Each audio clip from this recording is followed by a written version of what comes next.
Well, ladies and gentlemen, it gives me great pleasure to welcome all of you on this very, very special occasion.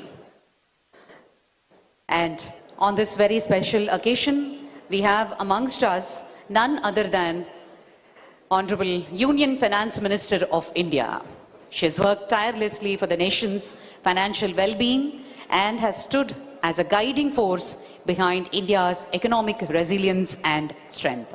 Ladies and gentlemen, with a huge round of applause, let's all put our hands together and welcome Srimati Nirmala Sitharaman Garu on this very, very special occasion. మనందరికీ ఎంతో గౌరవనీయ వ్యక్తిగా చెప్పుకోవాలి. అతిథిగా ఈరోజు మన మధ్యకు ఇచ్చేశారు.